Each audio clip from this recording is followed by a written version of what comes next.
आप लोगों ने यहाँ इस प्रोग्राम में मुझे आमंत्रित किया, उसके लिए बहुत बहुत धन्यवाद। और जब मेरे पास यहाँ के लिए फ़ोन आया था कि भोपाल में आना है और इस तरीके से आपको यहाँ पे शरीक होना है, तो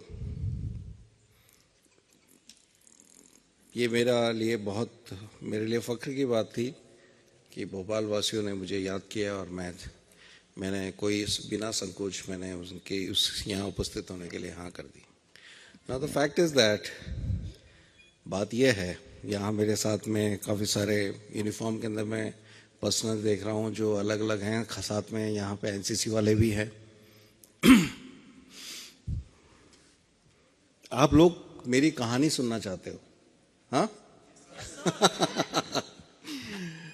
एक्चुअली सबसे पहले मैं ये ग्लैमर की दुनिया की बात करता हूँ। आपने जो नए यंग बॉयज़ हैं उन्होंने मोटिवेट होते हैं वो जब टीवी पे फिल्मों के अंदर एक फोर्स पर्सनल का पोर्ट्रेयल देखते हैं।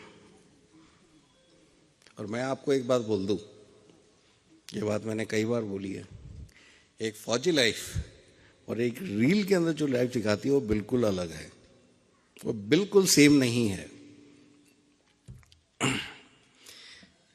और मैं ये साथ साथ ये भी कहना चाहता हूँ, यदि आप एडवेंचर की बात करते हो तो रियल लाइफ के अंदर एक्चुअली एडवेंचर्स बहुत डिफरेंट होते हैं और बहुत अच्छे होते हैं। आदमी की जो मानसिक क्षमता है उस पर निर्भर करता है वो कितना झेल सकता है उन चीज़ों को over the period of time.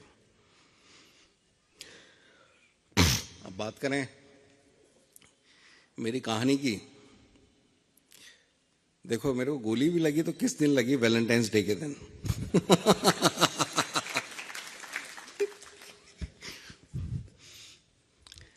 Actually मैं अक्टूबर लास्ट वीक 2016 के अंदर ही मेरा प्रमोशन हुआ था एज अ कमांडेंट। तो कमांडेंट के बारे में बता दूं तो commandant is equivalent to the colonel in the Indian army. तो मेरे को 45th बटालियन की कमान दी गई जो बांदीपुरा डिस्ट्रिक्ट कश्मीर के अंदर तैनात थी। और ये एरिया काफ़ी ज़्यादा अफेक्टेड था आतंकवाद से।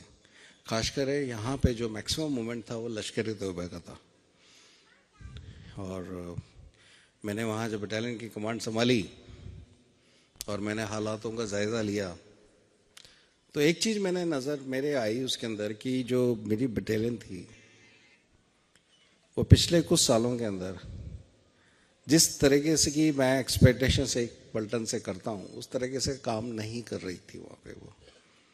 और पलटन का काम, पलटन के तार खींचने का काम उसके अफसर करते हैं, उसके कमांडिंग अफसर्स करते हैं।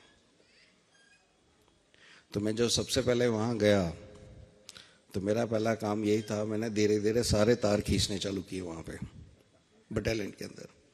तो बटालियन के अंदर यदि मैं किसी वॉर के लिए जाता हूँ, मैं यदि किसी आतंकवाद के ऊपर यदि मैं हमला करना चाहता हूँ तो मेरे को तो ऑल आउट में जाऊँगा और उसके रिपरकशन होंगे, डेफिनेटली होंगे। और वो रिपरकशन हुए थे, वो मैं बाद में बताऊँगा। तो जब मैं ऑल आउट गया, जब मैंने अपना वहाँ इंटेलिजेंस नेटवर्क डेवलप किया, बहुत फास्ट किया, तो मैं नवंबर, दिसंबर, जनवरी 3 महीने में हमने 7-8 मिलिटेंट्स को वहाँ पे ख़त्म कर दिया था। और it was a joint venture between the CRPF, राष्ट्रीय राइफल्स एंड सिविल पुलिस। मैं अकेला क्रेडिट नहीं दूंगा, तीनों का जॉइंट वेंचर था वो। तो उस टाइम पे जब मैं वहाँ पे कमान मैंने संभाली थी, मेरा परिवार रहता था दिल्ली, क्योंकि मैं अक्टूबर में गया था तो मिड ऑफ सेशन था। मैं परिवार को, बच्चों की पढ़ाई चल रही थी तो मैं नहीं ले जा सकता था, वो दिल्ली में थे। और जब भी मैं किसी ऑपरेशन में जाता था, एक्चुअली वो थोड़ा सा मेरा पर्सनल टच भी आपको मैं बता रहा हूँ मैं कभी अपने परिवार के अंदर फ़ोन करके नहीं बताता था कि मैं ऑपरेशन में जा रहा हूँ, क्योंकि मेरी वाइफ जो थी वो बहुत डिस्टर्ब हो जाती थी।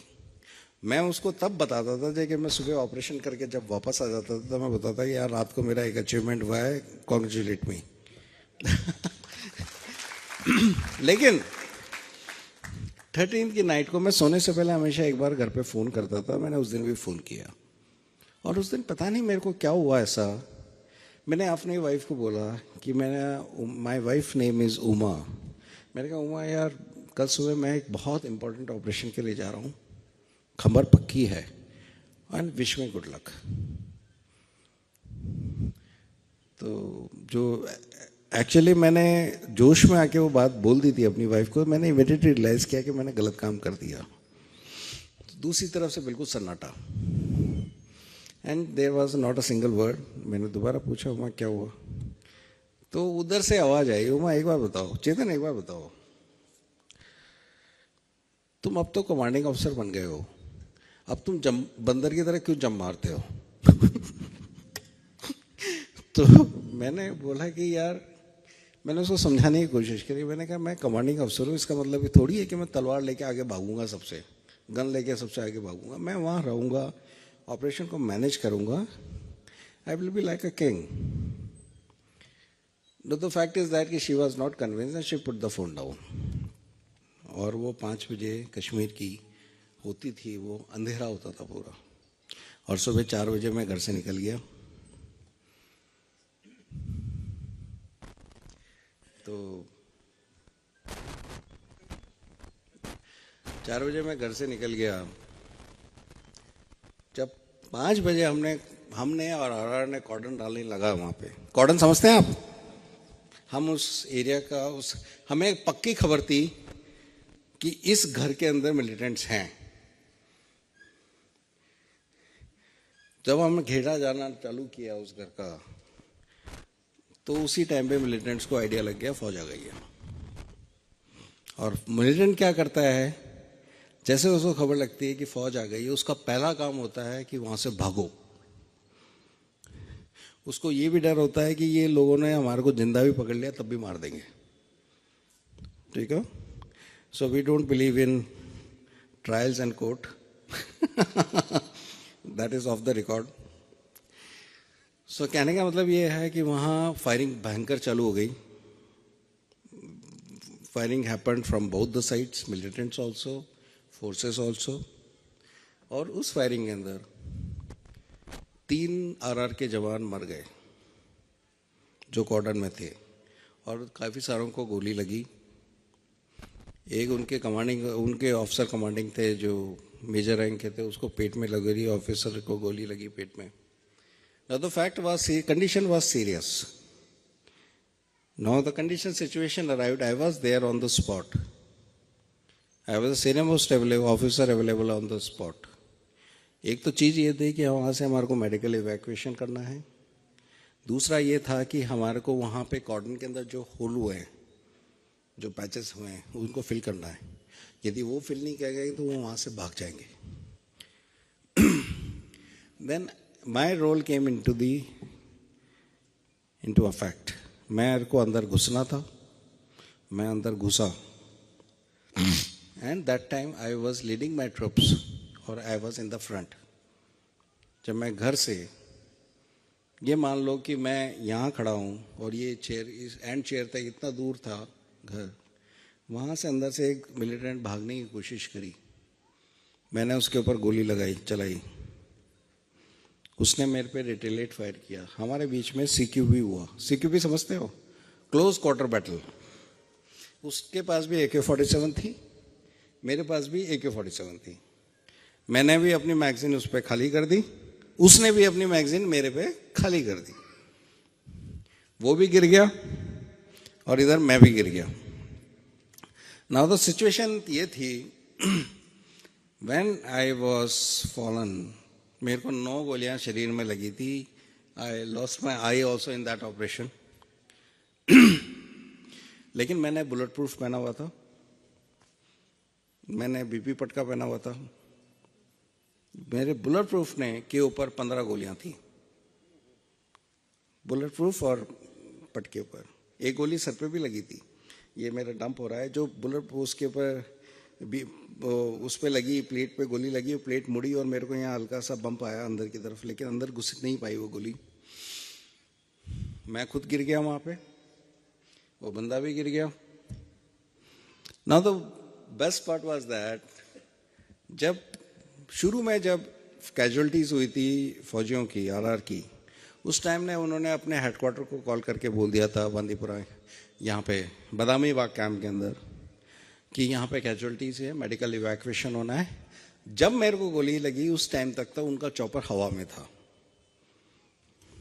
और जब वो उतरा मेरे को साइड से ही, और बाकी और भी सोल्जर्स थे, ऑफिसर्स थे, उनको पिकअप किया, मेडिकल इवैक्यूएशन हुआ और मुझे बदामी बाग कैंप आर्मी के बेस हॉस्पिटल में लेके गए। वहाँ मेरे को वहाँ पे मेरा ऑपरेशन हुआ initially. Now the funny part, at my home was very different. सुबह 8 बजे तक मेरे घर में मालूम नहीं था कि मेरे को गोली लगी है, because my family was in Delhi, and 8 o'clock मेरी फैमिली एक कैंप के अंदर, सीआरपीएफ कैंप में रहती थी, तो वहाँ के जो ऑफिसर्स थे और वहाँ लेडी वाइफ्स थी, दे केम टू माय हाउस। उन्होंने मेरी वाइफ को बताया कि चेतन को गोली लगी है एनकाउंटर के अंदर, एंड इस कंडीशन इज सीरियस, उसका इलाज चल रहा है बदामी बाग कैंप के अंदर। डेफिनेटली डिस्टर्बिंग न्यूज़ थी। तो एक नॉर्मल सा रिएक्शन होता है कि वाइफ पूछती है कि कहाँ लगी है, कितनी चोट लगी है, क्या कंडीशन है ना। तो फैक्ट वाज दैट कि मेरे को एक्शन ग्राउंड से ही पिकअप करके सीधा का सीधा हॉस्पिटल में लेके गए थे। किसी को नहीं मालूम था मेरे को एक्सटेंट ऑफ डैमेज मेरा कितना है। उन्होंने मेरी वाइफ ने मेरे बैचमेट्स को भी फ़ोन किया कश्मीर के अंदर, कोई वाज नोबडी, बट केवल हर आदमी यही बात बोल रहा था, his condition is serious, he is been hit by bullets. 11 बजे तक मेरी वाइफ को ये लगना लगा कि माय हस्बैंड इज नो मोर, ये सब पागल बना रहे हैं, अभी कुछ दरमियान में बोलेंगे कि your husband is dead. And she said कि I want to go to the Kashmir immediately, Srinagar मेरे को लेके जाओ। Then उनके लिए सीआरपीएफ ने कोशिश करी टिकट्स के लिए। 1:30 बजे की गो एयर की एक फ़्लाइट थी, फ्लाइट ज़रूर थी लेकिन उसके अंदर सारी सीट्स बुक थी, reservation was not available, but she I was adamant, वो एडमेंट थी कि मेरे को एयरपोर्ट लेके जाओ, बाकी तो वहाँ मैं देखूंगी क्या हो सकता है, जुगाड़ करूंगी अपने लिए। उनको लेके गए, रास्ते में उन्होंने 3-4 कॉल किए, उनके जो फ्रेंड्स थे एयरलाइन बिजनेस में, कोई पायलट था, कोई किसी काम में था, और शी रिक्वेस्टेड देम कि हस्बैंड के, मेरे चेतन के साथ ऐसा हुआ है, प्लीज़ मेरा टिकट करवा दो किसी भी तरह उस फ्लाइट के अंदर, I want to go to the Kashmir. When she reached the airport, so she received one phone call from some person who was VVIP, and surprisingly that phone call was not saved in her telephone, that was a special number। उन्होंने पूछा मेरी wife से कि आप, उमा सिंह बोल रही है, आप कश्मीर क्यों जाना चाहती है? शी सेड कि my husband is met with an encounter and he is badly hit and I want to go and see her. तो बोलते कि प्रॉब्लम क्या है? कहते कि ये जो प्लेन है इसके अंदर टिकट नहीं मिल रहे हैं मेरे को, ये लास्ट फ्लाइट है कश्मीर के लिए। तो उन्होंने बोला कि मैडम चिंता मत कीजिए, आपका टिकट हम करा देंगे। Then again my wife said कि सर वो फ्लाइट सील हो चुकी है, बंद हो चुकी है, टैक्सी होके ए स्ट्रिप पे जा रही है टेक ऑफ होने के लिए। उसने बोला मेरी वाइफ को कि मैडम आप चिंता मत कीजिए, वो फ्लाइट उड़ भी जाती तो मैं वापस उतार के आपको बिठा के भेजूंगा। And I tell you, this was the response of the higher level politicians or the officials of India।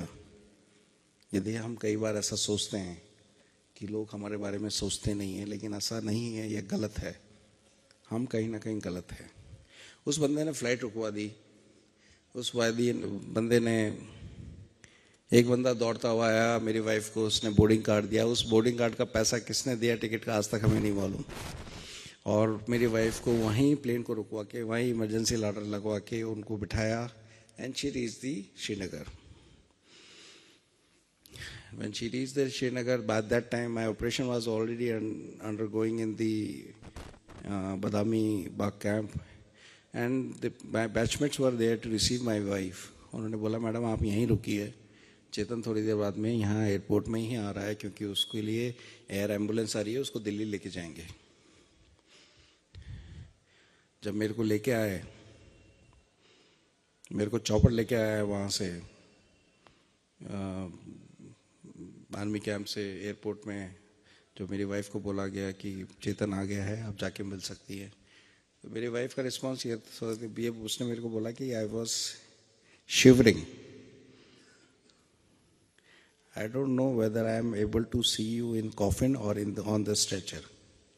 She went to the chopper, it was a military chopper, कि मैं ऊपर चढ़ी तो मैंने तुम्हें देखा कि तुम स्ट्रेचर पर लेटे हो, तुम्हारे पूरी बॉडी के ऊपर पट्टियाँ बंधी हुई है, लाइफ सेविंग इक्विपमेंट्स लगे हुए हैं तुम्हारे, और तुम्हारे बगल में एक आर्मी डॉक्टर बैठा हुआ है। He understood my situation. वो उठ के आया, उसने मेरे से बोला हाथ पकड़ के, मैडम आप चिंता मत कीजिए, आपके जो हस्बैंड है वो जिंदा है। और उन्होंने हाथ पकड़ के मेरे हार्ट के ऊपर उन्होंने हाथ लगाया, madam you can feel the heart beats. So that was the thing. Now this is something which was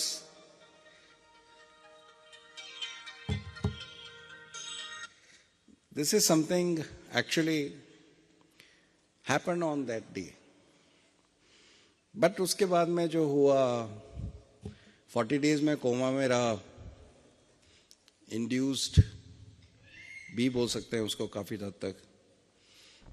जब मैं घर पे आया तो मेरा घर जो था वो एक तरह से न्यूज स्टूडियो बन चुका था। मेरे पास इतने लोग, मेरे घर के सामने मेला लगता था डेली इंटरव्यूज के लिए, कि सर बाइट चाहिए, आपका इंटरव्यू चाहिए। एंड अल्टीमेटली दिन के मैं 2 से 3 इंटरव्यूज वगैरह देता था। एंड जैसे you guys are interested in listening the stories, same way these reporters, these news channels, and this program is also organized by the Asian TVs. They are also the news people. कई बार news reporters को question नहीं पूछने आते, फौजियों से question कैसे पूछते हैं। मैं आपको 2-3 एग्जांपल देता हूँ। फौजियों से ही नहीं, किसी से भी नहीं पूछते।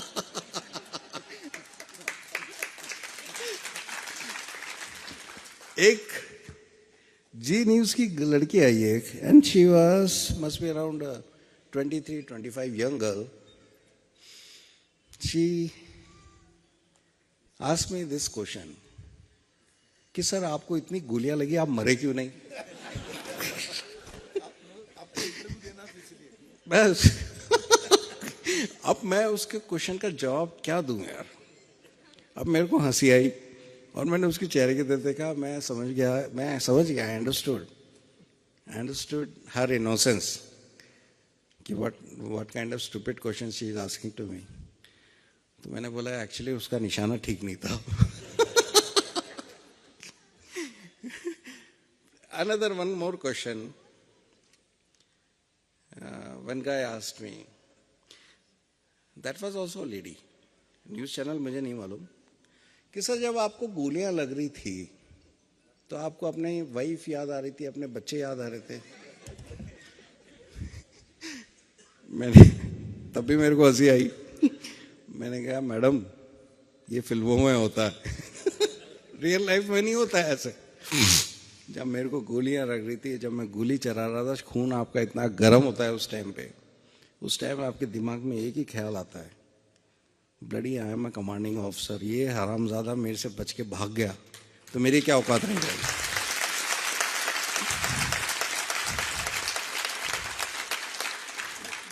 So that was the thing.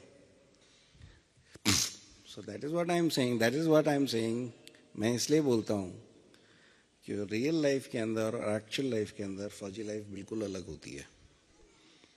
And real life के अंदर आपको ग्लैमर दिखाते हैं, इमोशंस दिखाते हैं, लेकिन एक्चुअल एडवेंचरिज्म जो होता है, जिंदगी जीने का जो जज्बा होता है, वो रियल लाइफ में होता है, रियल लाइफ के अंदर नहीं होता है.